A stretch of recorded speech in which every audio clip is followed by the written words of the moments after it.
আরে ও গোপাল দাদা, গোপাল দাদা। এই সকাল সকাল কে আবার পিছু ডাকলো? আরে আমি গো আমি।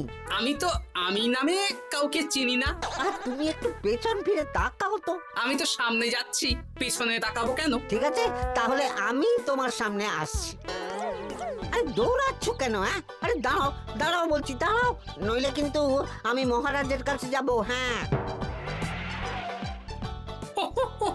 ও ভোলা তুমি? আরে আগে বলবে তো, আমি করছিলে কেন? একদম কথা ঘোরাবে না গোপাল দাদা। এবার বলো কি বলছি। দেখো, আমি তোমাকে আগের বছর 50 মোহর ধার দিয়েছিলাম। এ কি, তোমার তো মিষ্টির দোকান, ধার দিলে তো লোকে ছুরি কাঁচি ধার দেয়, আর তুমি মোহরে ধার দেওয়ার ব্যবসা শুরু করেছো কবে থেকে বলো দেখি? আবার কথা ঘোরানো শুরু করেছো। হ্যাঁ, আমি এবার কিন্তু সত্যি মহারাজের কাছে যাব। আরে মজা করছি তো। আরে বারবার আমাদের মধ্যে মহারাজকে টেনে আনার কি দরকার বলো তো? সে না হয় টানলাম, তবে তুমি ওই আমার 50 মোহর সুদ সহ কবে ফেরত দেবে বলো তো? আর কিন্তু তোমার হাতে ওই 1 সপ্তাহ সময় আছে। হ্যাঁ, 1 সপ্তাহ মানে কতদিন ভাই? 7 দিন, 7 দিন। 7 দিন? আচ্ছা 7 দিন মানে কত ঘন্টা? 24 গুণ 7, মোট ওই 168 ঘন্টা। ও, অনেক সময় আছে। দেখো গোপাল দাদা, তোমার সাথে কিন্তু আমার ওই কাগজে কলমে লিখিত পড়িত আছে। হ্যাঁ, যদি ওই সময়ের মধ্যে তুমি আমার কাছ থেকে নেওয়া ওই অর্থ আমাকে ফেরত না দিতে পারো, তাহলে কিন্তু তোমার ওই বাড়ি ঘর সব আমার হয়ে যাবে। হ্যাঁ, হ্যাঁ হ্যাঁ, মনে আছে মনে আছে। এখন রাজসভায় যাই, 168 ঘন্টা পেরিয়ে গেলে চলে এসো, কেমন? বেশ, কথাটা মনে থাকে যেন। হ্যাঁ, তখন আর কিন্তু কোনো চালাকি করতে যাবে না, আমি সোজা মহারাজকে বলে দেব। ঠিক আছে ঠিক আছে।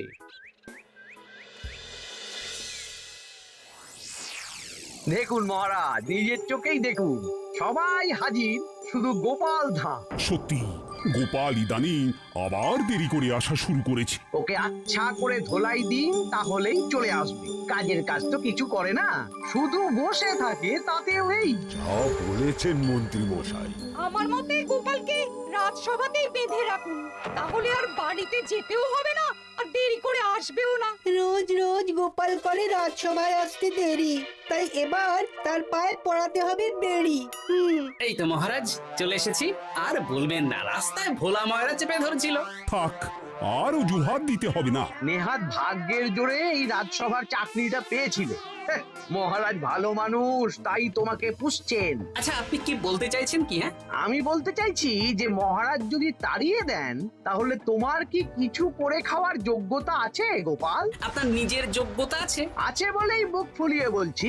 হ্যাঁ, মন্ত্রী এটা একটা ভালো প্রসঙ্গ তুলেছে। আমার রাজসভার সকল সভাসদদের বলছি, যদি কোনো কারণে তোমাদের চাকরি চলে যায়, তাহলে তোমরা কি করবে একবার ভেবে দেখেছো? না মহারাজ, ভাবনাটা আমি সঠিক সময় কাজে লাগাই, ওই অকারণে ভেবে মাথা খারাপ করতে চাই না। হ্যাঁ, আহা, রাজসভার চাকরিটা তো তোমাদের পেশা। এই পেশার বাইরে তোমরা কে কি করতে পারবে? দেখুন মহারাজ, আমি তো ভেবেই দেখেছি যে যদি রাজসভার চাকরি না থাকতো, তাহলে আমি ব্যবসা করতাম। আমি মহারাজ যদি বিজ্ঞানী না হতাম, তাহলে শিক্ষা দান করতাম। আমি তো ছবি আঁকতাম, কলম না থাকলে আমি তুলি ধরবো। আমি কামারশালায় কাজ করতাম। আমার তো ছোটবেলায় মূর্তি বানানোর শখ ছিল, আমি মৃৎশিল্পের কাজ করতাম। কি গোপাল, এবার তুমি বলো। সবাই তো কিছু না কিছু বিকল্প ভাবনা চিন্তা করে রেখেছে। দেখুন মহারাজ, অনেক ভেবে দেখলাম আমার কাজ তো ভাড়ামো, তাই আমি লোক হাসিয়েই পয়সা রোজগার করব। আর বিশেষ কোনো গুণ তো আমার মধ্যে খুঁজে পাচ্ছি না মহারাজ।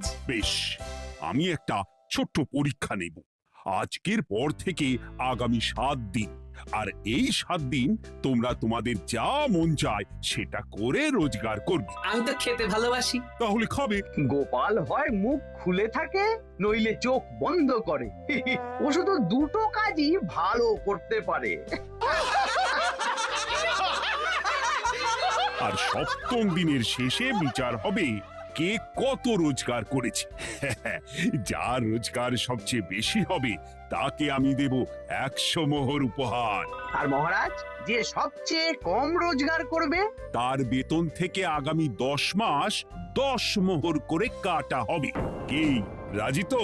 হ্যাঁ, রাজি রাজি। আমি জানি যে গোপাল ফুটো করিও রোজগার করতে পারবে না, তাই গোপালই হারবে। বেশ, আর যদি অন্য কেউ হারে? তাহলে আমি নিজের বেতন থেকে তাকে আগামী 10 মাস 10 মোহর করে দেব। ব্যাস, এবার তোমরা কাজে লেগে পড়ো।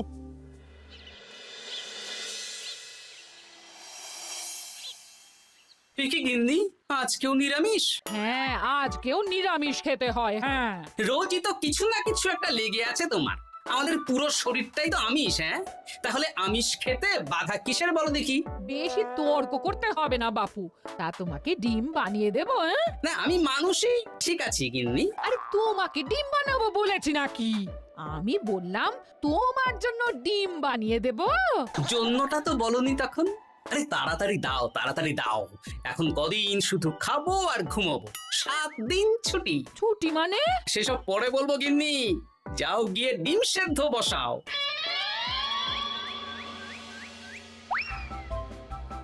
আরে করছোটা কি?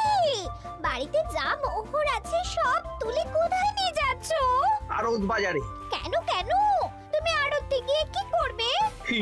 আড়তটাই কিনে নেব। কেন? তাহলে খোলা বাজারের সব ব্যবসায়ী আমার কাছে আসতে বাধ্য হবে, আর আমি ভালো মুনাফা রেখে সব বিক্রি করব। এ কি? রাজবাড়ির সুখে চাকরি ছেড়ে দিলে নাকি? না না না, এখন 1 সপ্তাহ ব্যবসা করে মহারাজের কাছে আমার যোগ্যতা প্রমাণ করব। সব পরে বুঝিয়ে বলবো। হ্যাঁ, আমি আপনাকে সব শিখিয়ে দেব। তাহলে ভাই ওই আগামীকাল সকাল থেকে কাজে লেগে পড়বো, কেমন? তাহলে বুঝতে পারলেন তো যে কি করতে হবে? হ্যাঁ হ্যাঁ জমিদার মশাই, কবিতা লেখা যেমন আমার পেশা, তেমনি চিত্রশিল্প আমার নেশা। তাহলে তো আর কোনো চিন্তাই নেই। আশা করি খুব সুন্দর ছবি আঁকবেন। আপনি 1 সপ্তাহ পর এই মন্দির চিনতেই পারবেন না। এই নিন আপনার জন্য 50 মোহর অগ্রিম। মন্দিরের চিত্রকলা শেষ হয়ে গেলে আরো 50 মোহর দেব, ঠিক আছে? বেশ।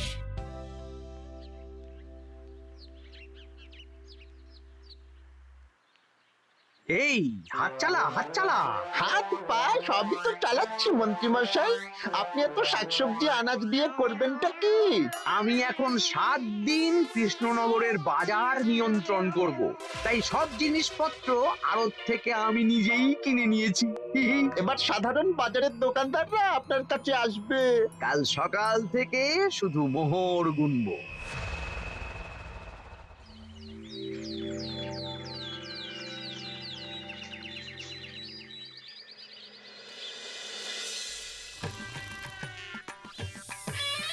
আরে এত বেলা হয়ে গেল, আর কত পড়ে পড়ে তুমি ঘুমোবে? এত লম্বা ছুটি পেয়েছি, এখন তো বিশ্রাম নিতেই হবে গিন্নি। কিন্তু পুকুর ঘাটে গিয়ে তো আমি অন্য কথা শুনলাম। তুমি আবার কি শুনেছো? তোমাদের মহারাজ নাকি বলেছেন আগামী 1 সপ্তাহ তোমরা সকল সভাসদেরা ওই সকল সভাসদেরা নিজের ইচ্ছে মতো কাজ করে রোজগার করব। আমার কাজ তো ভাড়ামো করা, তাই ভাড়ামোর সুযোগ এলে সেটাই করব। কিন্তু যদি সুযোগ না আসে, তাছাড়া যার রোজগার সবচেয়ে কম হবে তার তো বেতন থেকে 100 মোহর কাটা হবে গো। এই খবর পেয়ে গেছো? বাবা, পুকুর ঘাট না পরনিন্দা পরচর্চা কেন্দ্র? হ্যাঁ, ওসব বাজে কথা বাদ দিয়ে কোনো কাজ শুরু করো, কাজ শুরু করো। এরকম গা এলিয়ে শুয়ে থাকলে ভগবান এসে তোমাকে পয়সা দিয়ে যাবে না গো। গোপাল দাদা, ও গোপাল দাদা, বলছি গোপাল দাদা, কি খবর গো? এই তো গতকাল তোমার সাথে কথা হলো, আজ একেবারে বাড়িতেই চলে এসেছো। তোমার যা হালচাল তাতে তো মনে হচ্ছে ওই কদিন পরে বাড়িটা আমারই হবে। আর সেই আশাতেই বসে থাকো। এই ভোলাময়রা এসেছে কেন গো? এসব কি বলছে? মা ঠাকুরুন, আপনার কাছে আর কি লুকাবো? বহুদিন আগে গোপাল দাদা আমার কাছে 50 মোহর ধার নিয়েছিল। সেই ধারের থেকে 5 মোহরা এখনো আমাকে শোধ করেনি। সে কি? হ্যাঁ, শর্ত অনুযায়ী যদি গোপাল দাদা আগামী ওই 6 দিনের মধ্যে ধার না শোধ করতে পারে তাহলে এই বাড়ি আমার হয়ে যাবে। তুমি আমাকে এত বড় কথা লুকিয়ে রেখেছো? হ্যাঁ, না আমি বলবো বলবো করে বলা হয়ে ওঠেনি আর কি। এবার আপনিই দেখুন গিন্নিমা কি করবেন। ভিটে মাটি ছেড়ে কোথায় গিয়ে উঠবেন দেখুন। কি গো, এতেও তোমার হুঁশ হয় না? হ্যাঁ? ধুর, এই অযথা চিন্তা করো না তো, কিছু না কিছু একটা হয়ে যাবে।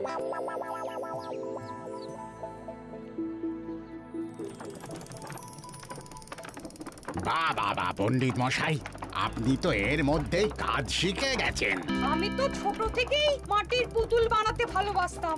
বিভিন্ন দেবদেবীর মূর্তি নিজেই বানাতাম, তারপর পুজো করতাম। আমার পরম সৌভাগ্য আপনার মতন পণ্ডিত মানুষ আমার কুমোর শালায় কাজ করছেন। কোনো কাজই তো ছোট নয়। সত্যি সভাকবি মশাই, আপনার তুলিতে জাদু আছে। কি সুন্দর কারুকার্য। সবই আমার মা বাবার দান। আমার বাবাও খুব বড় চিত্রশিল্পী ছিলেন। উনি হাতে ধরে আমাকে ছবি আঁকা শিখিয়েছেন। বাহ বাহ বাবা।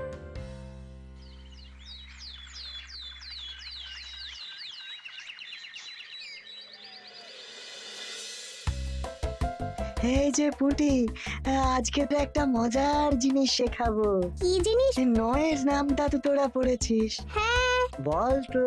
9 একে 9, 9 দুগুণে 18, 3 9 27, 4 9 36। ঠিক আছে ঠিক আছে, এবার থাম। পুরো মুখস্থ। সে তো বুঝতেই পারছি। এবার মজার জিনিসটা দেখ। 9 কে 9, 9 দুগুণে 18, 18 মানে কি? 1 10 8, হ্যাঁ, এবার 1-এর সাথে 8 যোগ কর, কত হয়? 9 3 9 কত? 27, 2-এর সাথে 7 যোগ করলে কত হয়? 9 36-এর 3-এর সঙ্গে 6 জুড়লে 9। আরে বাস, দারুণ তো। হ্যাঁ হ্যাঁ। সত্যি বিজ্ঞানী মশাই, আপনি কি সুন্দরভাবে পড়া বোঝান। এটা তো আমার নেশা।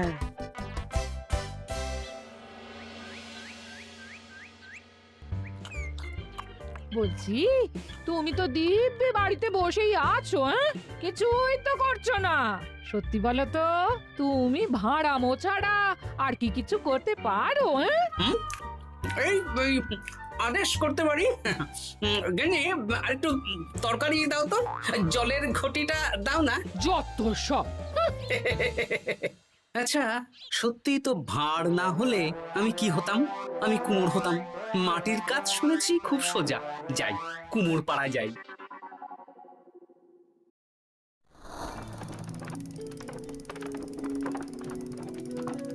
আমার কি সৌভাগ্য, রাজসভার দুজন সভাসদ আমার সঙ্গে কাজ করছে। আচ্ছা, এইভাবে ঘোরাবো? এইটা হলো না, হলো না। এটা কি মুড়ির মোয়া নাকি? দাও, আমাকে করতে দাও, তুমি অন্য কিছু করো।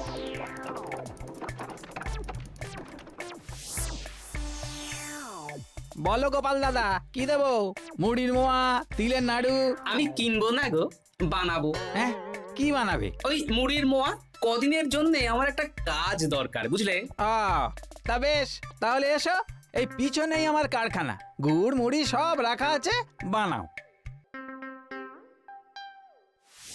এই দেখো, এই যে গুড়ের হাঁড়ি আর ওই যে মুড়ির বস্তা, এবারে বানাও। বেশ, আমি তবে সামনে দোকানটা সামলাই।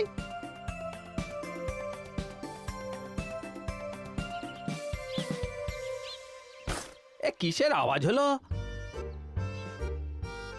আরে আরে আরে, এ কি করলে গোপাল দাদা? আর বলো না, ওই গুড়টা ঢালতে গিয়ে হাঁড়িটা হাত ফসকে পড়ে গেল। এই তুমি যাও তো, তোমাকে কিচ্ছু করতে হবে না, যত সব বিপদ বাড়ানো।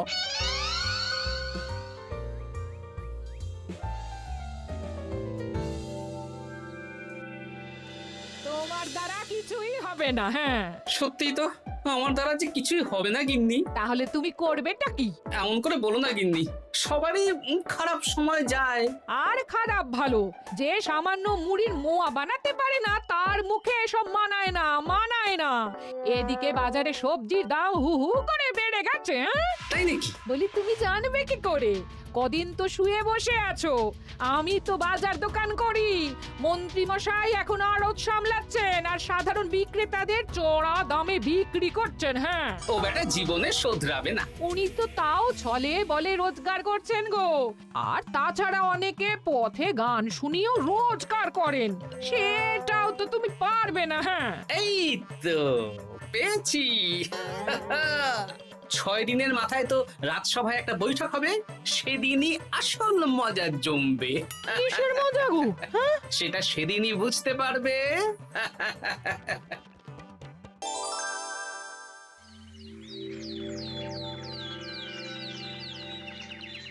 তারপর বলো, আজ তো ষষ্ঠ দিন, আজ অবধি তোমরা কে কত কত রোজগার করেছো?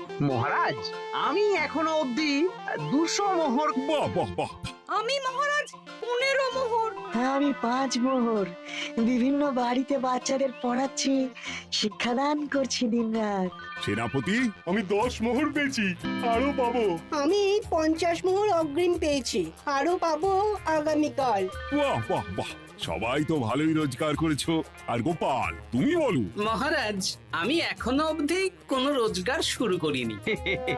আমি আগেই বলেছিলাম গোপাল একটা কানা করিও রোজগার করতে পারবে না। আসলে মহারাজ, আমি আজ সকালেই আমার প্রতিভা খুঁজে পেলাম। তোমার আবার কি প্রতিভা? আমি ভালো গান গাইতে পারি মহারাজ।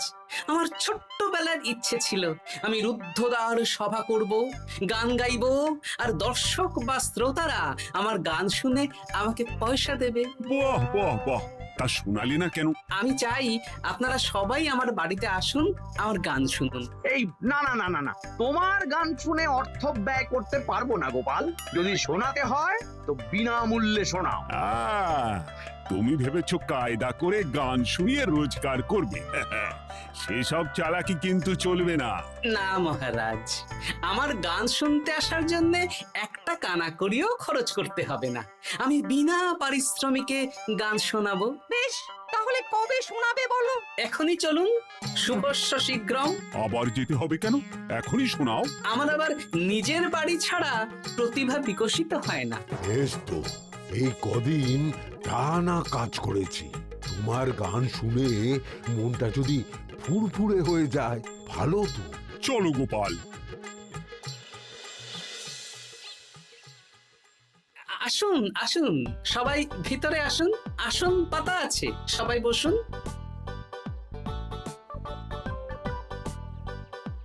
নাও, এবার গান শুরু করো। দাঁড়ান মহারাজ, আমার গান আমি বাইরের লোককে শোনাতে চাই না। কু কু বাবা, আবার কোকিলের মতন আওয়াজ করছে। কু।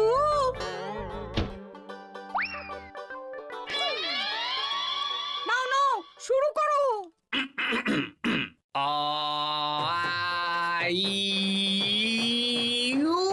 ওরে বাবা রে বাবা, আরে এত চিৎকার করছো কেন? থামো থামো থামো। এটা ভালো লাগছে না, অন্য গান শোনাচ্ছি তাহলে। আকাশে মেঘে বাতাসে বায়ু, জ্যোতিষী বলেছে আমার 100 বছর আয়ু। আরে থামো থামো, আরে কান ঝালাপালা হয়ে গেল। না, থামতে আমি পারবো না, গান শুনতেই হবে। ওরে ওরে বাবা রে বাবা, এই কানে তালা লেগে গেল, আমি পালাই। পালাতে পারবেন না, বাইরেও তালা দেওয়া আছে। বাইরে তালা খুলতে বলো। বাইরে বেরোতে হলে প্রত্যেককে 100 মোহর দিতে হবে। আমরা তো আগেই বলে দিয়েছি, তোমার গান শোনার জন্য কোনো পয়সা দিতে পারবো না। এটা তো গান শোনার জন্য নয়, বাইরে যাওয়ার জন্য। আমার গান শুনতে আসার জন্য কোনো অর্থ লাগে না। গান শুনে বাইরে বেরোতে গেলে অর্থ লাগবে, জনপ্রতি 100 মোহর মাত্র। কি জ্বালাতন! 6 দিন, নইলে আবার শুরু করছি। থামো থামো। আপনারা কি সবাই দেবেন, না এখানেই থাকবেন?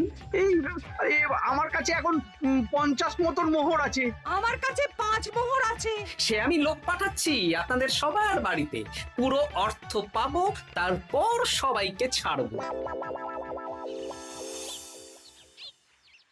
আচ্ছা, এটা কি ঠিক করলে গোপাল? দেখুন মহারাজ, আমি কথা নিয়ে খেলি। সব সভাসদেরা 6 দিন খেটে যা না রোজগার করেছে, আমি শুধু বুদ্ধির জোরে আর ভাড়ামো করে ঘন্টা খানিকের মধ্যে তার থেকে বেশি রোজগার করে নিলাম। যদিও এখনো একদিন সময় আছে। সত্যি গোপাল, তোমার বুদ্ধির জবাব নেই। মন্ত্রী মশাই, যে সবচেয়ে কম রোজগার করবে আপনাকে কিন্তু তাকে আগামী 10 মাস 10 মোহর করে দিতে হবে।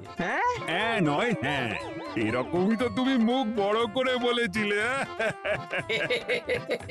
গিন্নি কই গো, ভোলাকে ডেকে আনো, ওর ধার আজকেই শোধ করে দেব। হ্যাঁ যাচ্ছি। হ্যাঁ, আমরাও যাচ্ছি। গোপাল, কালকে রাজসভায় এসে তোমার পুরস্কারের অর্থটাও নিয়ে যেও। সে তো নিশ্চয়ই।